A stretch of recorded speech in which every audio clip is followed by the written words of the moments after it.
Welcome to Port Royal, Virginia. Truly a gem that sits on the side of the Rappahannock River.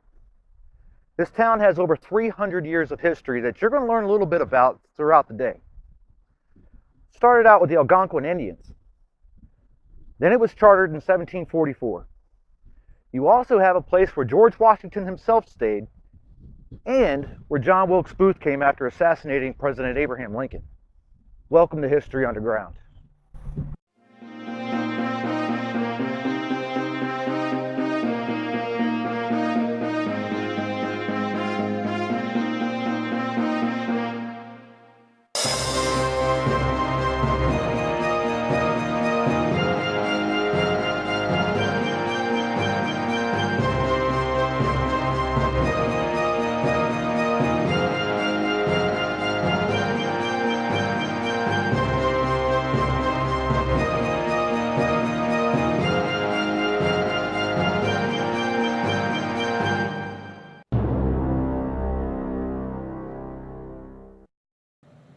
We're here on the shores of the beautiful Rappahannock River, right on the edge of Port Royal, with Miss Cleopatra Coleman.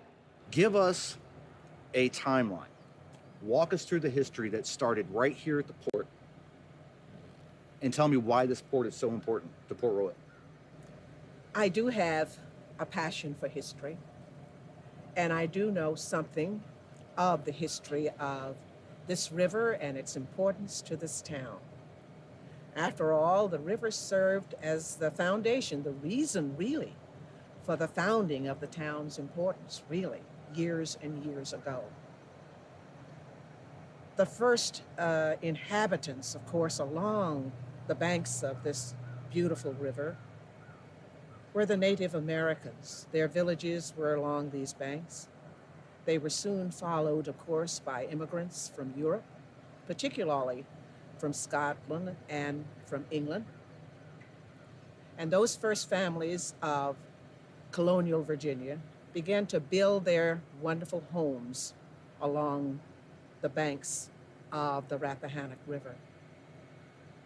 In my mind, I imagine a native warrior many years ago standing on the banks of this river, looking down upon its waters and noticing the ebb and the flow of the river, and whispering into the refreshing air around the river, Rappahannock, Rappahannock. And you know, those first immigrants then to this land, when they came, accepted the name that that warrior had given this area.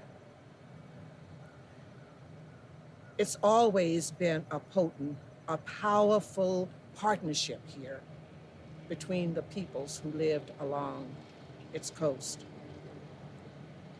It has provided really food for the people. Its occasional floodings have enriched the soil here. It's provided a recreational outlet, not just for those Native Americans, not just for the immigrants, but for people all along the timeline. It's been the economic engine, really, of this area. Ships came here from Glasgow and from London, bringing materials into this village here on the river. And then they left Port Royal, going back, carrying a cargo of the sweet Virginia tobacco that had been grown in plantations along the bountiful shores of this river. Recreational outlets were provided too. Economic, as I've indicated, were there. It's just made the difference and provided the foundation for a people long ago, and then even into the area, the timeline of the Civil War. This was an important place. Confederate forces were here, and then the federal gunboats came down the river. The Union forces came down and pushed the Confederates out, evacuated the town, took over this area as their depot. They brought supplies in, carried wounded soldiers out. So it has served, even during the battles of our country's history. And even today, it still plays a very, very vital role in our country. In the background here, you'll see a home that's been here for a long time. It's the home of our current mayor. The Heimbach family lived there. It too has an important history in this town because it served as the home of the only commissioned officer female commissioned officer that is, during the Civil War, Captain Sally Tompkins. She, of course, was a nurse in a hospital in Richmond, and they had a very sterling record during the Civil War, preserving the lives of many soldiers who had been wounded and brought in. She lived here in Port Royal. And so the home is one of the many treasures that we have here in Port Royal. I live in a home at the top of the hill here on King Street. Many years ago, my grandfather, who was born in 1833 in a plantation along the shores of the Rappahannock River, brought his mule and his sleigh out on the frozen Rappahannock River and cut out cubes of ice blocks, which he then carried back to his home, his ice mine, really, along the way. So this river has served and has served well, and still today continues to serve the people who inhabit its shores. It has meant and continues to mean a great deal to the town of Port Royal, and not just to this town, but to this region as well. Port Royal served as the commercial center, really, of Caroline County. We've had a time that has been enriched by the fact of the many taverns that were here that served not just as a place to spend a night, but also served as community centers. We had a very important lady during the colonial period, Captain Queen Dolly, she was called, really. So business was carried on in those taverns, in many of those taverns that inhabited Port Royal. And decisions were made that affected not just the village of Port Royal, but affected the county and the region as well. So this river has meant so much to the town of Port Royal, the county of Caroline. It is a powerful symbol of who we are. And I'm reminded, as I view the river, of the poetic words of Langston Hughes, who wrote long ago, "I have known rivers, ancient as the world, older than the flow of human blood. I've known rivers, ancient, dusty rivers. My soul grows deep like the river." Wow. That really took me through a very good, vivid imagery of everything you were saying. It's like you've done that before. I haven't. The point I wanted to kind of touch on a little bit, real quick. Tell me the story about the pirate that came up these waters. And there's actually a inlet not too far from here that's named after him. Indeed so. That's part of the fantastic and glorious history of our area as well. Pirates were an industry, really, in our country years ago. And so we had our own local pirate, who came up the waters of the creek and this river and then the waters of the creek. And he was captured. People were sick and tired of his coming in and robbing and stealing things. And so some folk laid a trap for him and caught him up the creek, really. Newman's Creek, it's called, Newman's End Creek. And so we've had that part of our history too, here in Port Royal, having to do with the river. And even today, there is activity, great activity on this river. Skiers and gravel boats and sailing and all kinds of livelihood still being made and enjoyed on this river. That is a heck of a story. Wow. Cleo, thank you so much. That has been one of the greatest stories I've ever listened to, to be quite honest with you. Bless you. That was It's so the real wonderful. story, or part of the real story of this historic town and this historic river. Miss Cleopatra Coleman, living history. Right now, we're going to move farther into town. We're going to meet 3 other historians who's going to give you some of the inside looks about other fascinating points of this town and what truly makes it a Virginia gem.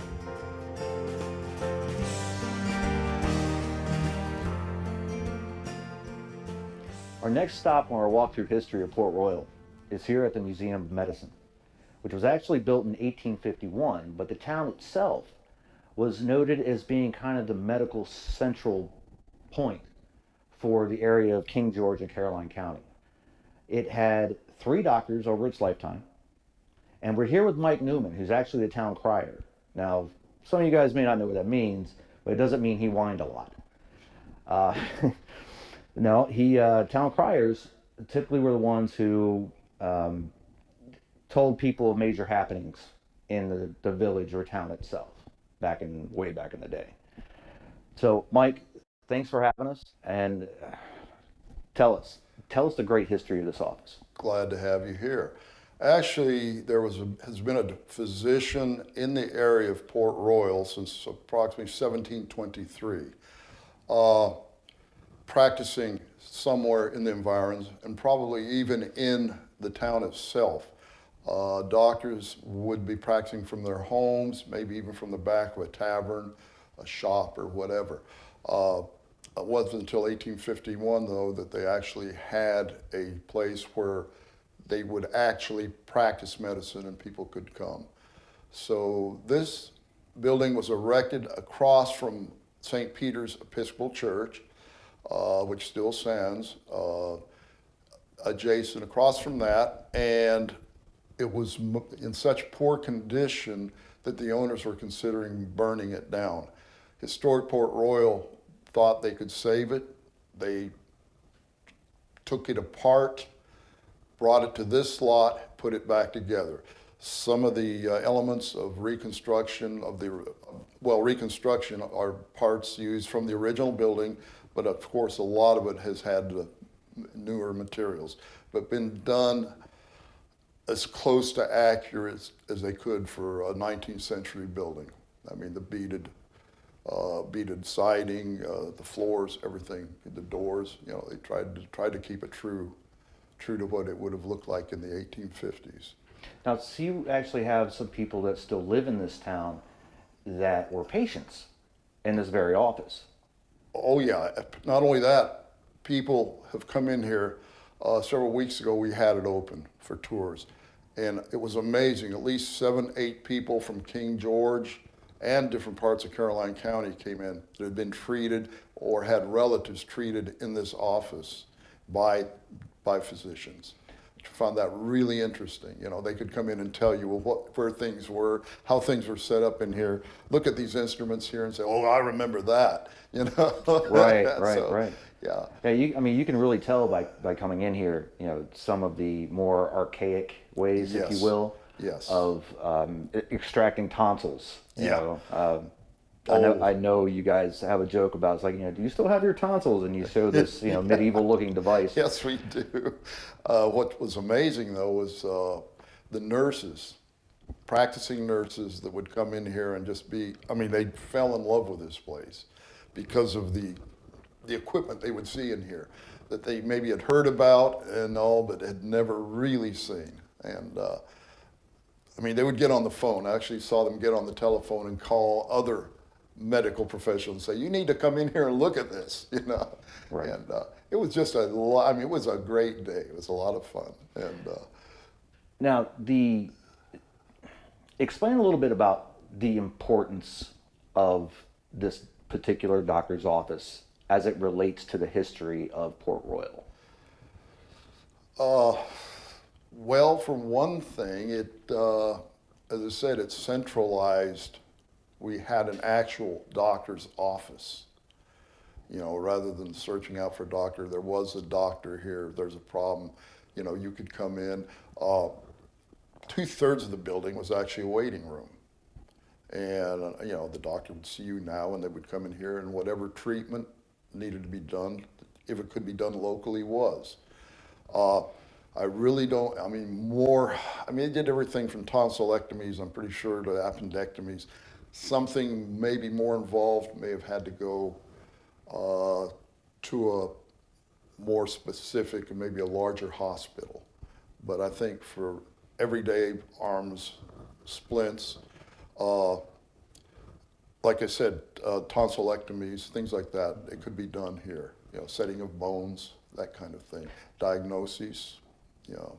And it was really important to have a doctor's office, considering you had 20 taverns in the town? Well, yeah, in colonial times, apparently there were over 50 taverns. Oh, wow. Okay, and you had, but that was, of course, before this office, but I mean, it was important that we had physicians here, because you figure you've got 50 taverns, and this was a tobacco port, and you had ships coming in from all over the world, mainly Britain because of the tobacco, but I mean, you had a lot of bar fights, I'm pretty sure, at set dues. So a doctor's office was an important thing to have, centrally located. So. Wow. Now, one of the things you have in here that really kind of cracks a lot of people up is, if you ever wonder why your great-grandparents had such a great childhood, well, that's because one of the primary ingredients in the medicine was heroin. You know? That was just one of them. We have several cards here advertising elixirs and things that would help your child sleep better, calm them down, or charge them up if they were lethargic, and opioids, apparently, and heroin, other things are advertised, you know, for your children. And like one of the things says, you wonder why your grandparents have such fond memories of their past. Well, when you see what they were drugging up on, you can imagine they remember how good it was. You're surprised that they remember anything. Oh, absolutely. Some of these I mean, things. especially now that we know the dangers of all those drugs. Of it. Yeah. Wow. It's just really a testament to how much things have changed and how science has improved and moved forward, and telling us the dangers of all that. When they found out the dangers of some of these things, yeah. But I mean, it was an expedient, at that time, thought it was an expedient remedy for everyday children's problems. You know, overactive, children, and children that were lethargic. You know, you had something, you could pop something to them and, liven them up, I guess. Now, do you know of when the building was moved? That is, I think, about 6-7 years ago, maybe a little before that. I remember being involved in, some of the building of it and taking things out and storing some of the things that were contributed to us. Some of the medical devices, we had them in storage for a good while. And I believe it's about 6-7 years ago that, we started on this building. It may have been a little more than that, but I was on the board here at HPR for like 13 years, and then took a hiatus because I think they needed new blood, new ideas, and then they asked me to come back. So after a couple of years off, so there was a gap in there. Do you know of any artifacts or relics that were found on the property as they were picking everything up and moving it? No, I don't. A lot of these things were brought in from people that had them in storage, but I don't know of any actual artifacts. Most of these things were given by people like Herbert Collins, who gave us this wonderful clerk's desk here. Other people's families, some of the physicians' families gave us things, you know. We have a helmet over there from World War I that one of the doctors wore. And, you know, and these instruments, you know, were given by people that had them in storage in places. It was amazing what would show up, what people would bring, you know, when they found that there was a place that wanted to display the artifacts. So Mike, you have a story that you can tell us about John Wilkes Booth connection to Port Royal and the doctor here, Dr. Eckert. Yes. Tell us about that. Okay. When John Wilkes Booth was fleeing and finally made it into Virginia from Maryland, he stopped at a couple of places, but Port Royal, when he came across the river, he tried to gain access to at least one house here that is still standing, and maybe two, where he was refused entry. He went up what is now presently 301 to the Garrett farm, where they thought he was a soldier returning from the war, and he stayed for several days. He took refuge in a tobacco barn there. He was living in the house, but there was something not quite right about him, and so the Garretts decided he maybe ought to go into the tobacco barn, and they actually locked him in, him and his compatriot, not because they were afraid of him, but they were afraid that the horses would be stolen. The horses were a very valuable commodity at that time. The cavalry closed in. They went to Port Royal and found out they'd gone right by him. They came back, they surrounded the barn, and decided to burn them out. And that's when Booth came out and he was shot. And it was Dr. Urquhart from Port Royal that was called up to the Garrett farm to look at Booth and see how badly he was wounded. Dr. Urquhart, Booth was carried and laid under a tree. Dr. Urquhart looked at him, said the wound is mortal. He is not going to live very long. At that point, they moved him to the porch of the Garrett house. And he lived till morning. I believe it was somewhere around 9, 10 o'clock. He looked at his hands and said, useless, useless, and he died. And of course, they captured Harold, who was his compatriot, but that's where our physician from Port Royal, Dr. Urquhart, actually, he is buried in the churchyard of St. Peter's. So, wow.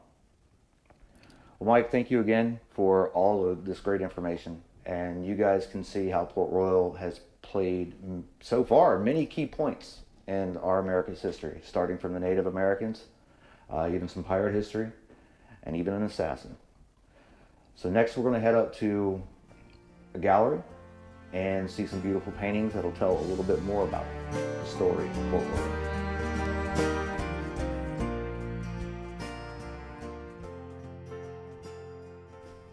We brought you over here to the town hall in Port Royal to meet a very interesting gentleman. He's been having us laughing up until now. Mr. Herb Collins. Oh, sorry, Herb. Can't call you Mr. Herb Collins, the major benefactor here in the town of Port Royal. He's actually had 25, I believe, portraits commissioned. No, we have about 100 altogether. Oh, 100 of them in altogether. the museum in storage in here. We have about 100 portraits. Hanging here in the town hall, I see about 25. And each of these individuals have a very intimate history with the town of Port Royal. We're going to tell you about a few of them, but we also challenge you to make a trip down here to find out more about the rest. Herb, thanks for being on the show. You have a magnificent background, and you have a tremendous amount of knowledge on each and every one of the individuals in this room. Right.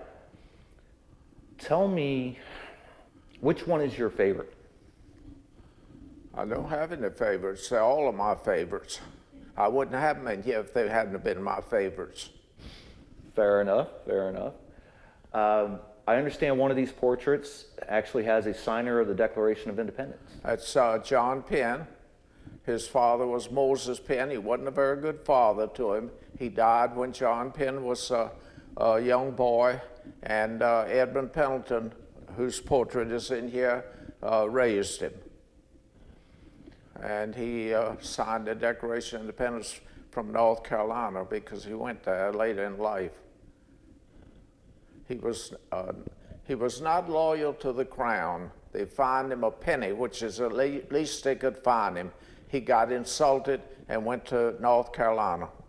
You have a lady's portrait in here who is connected to Harry S. Truman's wife. That's right, Bess Truman. That's Margaret Hawkins Boutwell. And the Hawkins family and the Boutwell family, both are Port Royal families. And when were they living here? They were here in the 1700s. Port Royal was founded in 1744. Now you also have a particular reverend that has a Reverend James Cyrus, who lived in the town of Port Royal. He was on the government here in town of Port Royal. He was a postmaster here, and he was a minister of the African American Church here in Port Royal. And how long did he live here? Well, he was here about the end of the 19th century.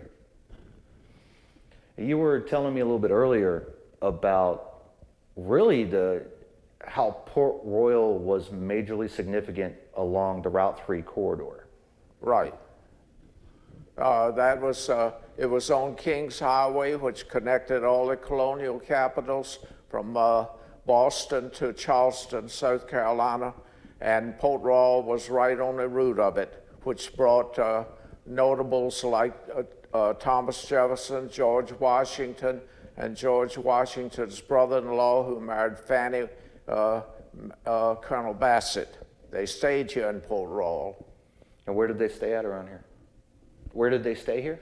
They stayed at Fox's Tavern, and they're building this now, the print shop. Both of those were taverns at one time here at Port Royal. Now, the post office, you were telling me, is it's the oldest continually operated post office. We started out under Benjamin Franklin. And people don't realize that Benjamin Franklin was postmaster in Canada as well as in the colonies, because at that time Canada was a colony. Now, did Benjamin Franklin ever visit Port Royal? No. No. Okay, he was this postmaster, but that post office is still operating. That's correct. Wow. Port Royal was always called Port Royal, except during the Revolution. For about 3 years, they didn't think that was very befitting because we were fighting the royal government, so they used the name Port Roy for about 3 years during the Revolution, after the Roy family, but it wasn't originally named for the Roy family. Now, you've written multiple books. I've written 25 books. Wow. Tell us about the one that's right here. That's Caroline County Estates. Has photographs of the buildings, the churches, and historic sites in Caroline County. And the photographs were they were acquired from across the United States as far away as California. Wow. Now, I understand you've met a couple of presidents in your time. I met all of them, from Truman's to the Bushes. I was on television covering Bush's inauguration with Dan Rather. Wow. And that's the senior Bush. And I've known all the first ladies from the second Ms. Woodrow Wilson all the way through to the Bushes. And you were telling me that there's a president that's buried with your socks and shirt on? That's Dwight Eisenhower. Wow. Tell that story. That's a good one. Dwight Eisenhower, when Gala Funeral Home prepared him and buried him in his uniform, they were missing the shirt and socks. And so they got those from me. They didn't borrow them because I'd never get them back. But they had my laundry mark in them. Wow. That has to be the best claim to fame I've ever heard. That's what Senator Mark Warner said here at Port Royal when they had Herb Collins Day here. They have a day named after you. Beg your pardon? They have a Herb Collins Day. They did here at Port Royal. It's the only Wow. time they've had such. Oh, we got to fix that. Tell me about a couple of more of these portraits. Well, we got Mr. Garrett from Garrett's Farm, and where Booth was captured, and they would go hang Mr. Garrett. They had a rope on the tree to hang him, and his son begged for his life, so they saved him. We got General Magruder here. He lived in Port Royal, the Magruder family did, and he was in the Mexican War, and he was also in the Confederate Army. And the citizens of Caroline presented him with a sword, which is now in the Smithsonian. We got a portrait over the door there of number 13. That's Colonel George Armstead. He commanded Fort McHenry when the British attacked Fort McHenry. And he was there when the flag was flying. It inspired Francis Scott Key to write the Star-Spangled Banner. And he was born and raised down here about 25 miles from Port Royal. That's a tremendous amount of history. We got 14 is Judge Lomax, and he signed the separation when we succeeded from the Union. And when he signed it, he wept, and he said he never thought that he would outlive his nation. And we got number 2 is Colonel John Baylor. He was John Baylor III. He lived down the road and owned the place and was kin to George Armstead at New Market Plantation here. And his father was also Colonel John Baylor, and he imported more slaves in Virginia than any other one person. About half of the slaves that came into Virginia, he imported them. And John Baylor was interested. He went to England and studied at Putnam College there, and as a young man, and he got interested in horse racing. He went to the racetrack there, which was Newmarket in England, and he brought back thoroughbred horses. When he died, there were 100 thoroughbred horses in his stables down at Newmarket, and one of them was Fernot, which was considered the most famous horse in colonial Virginia. Well, Herb, I don't want to tell them everything, because then they won't have anything to come here and see. But thank you so much for your donations to this town, your contributions. You are every bit of a good reason why this town is a gem of Virginia. Well, my heart is right here in Port Royal. Most of my ancestors lived here in Port Royal.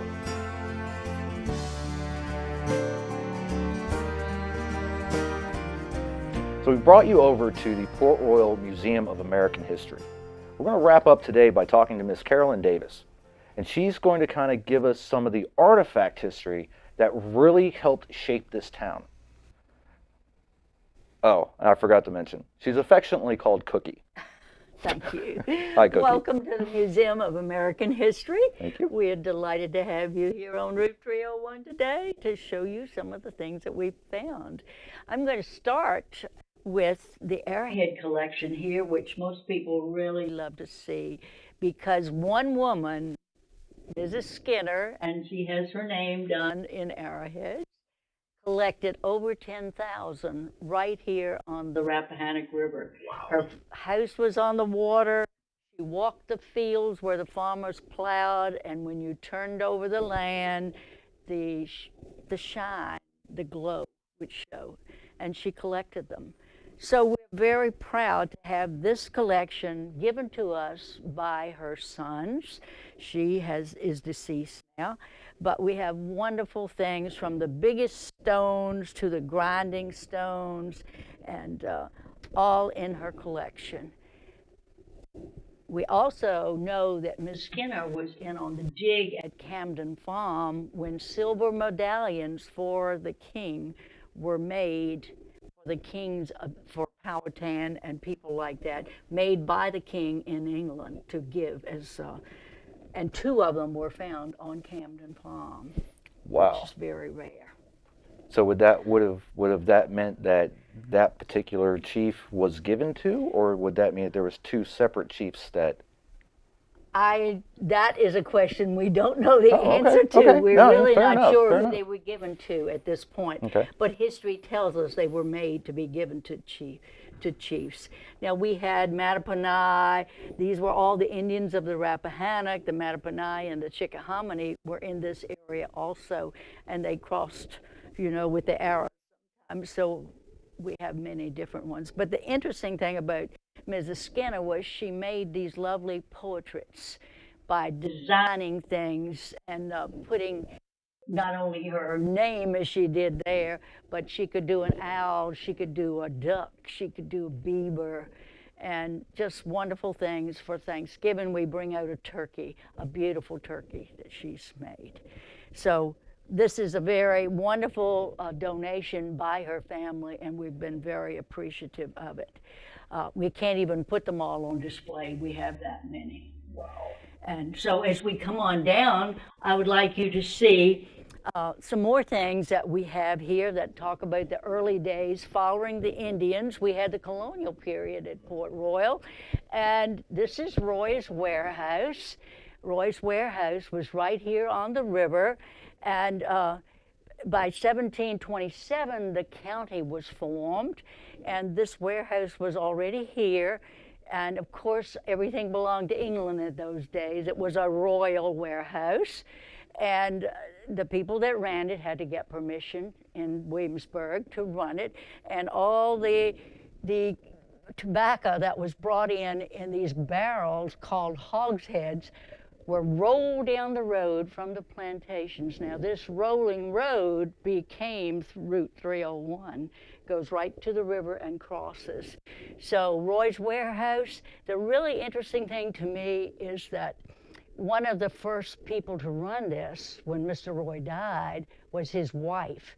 She got special permission from Williamsburg, from the House of Burgesses, to run it as a woman, and we think that's the first woman in business in the new country. So we're very proud of her. Here we have artifacts that might have been used in that area, and that many of which have been found.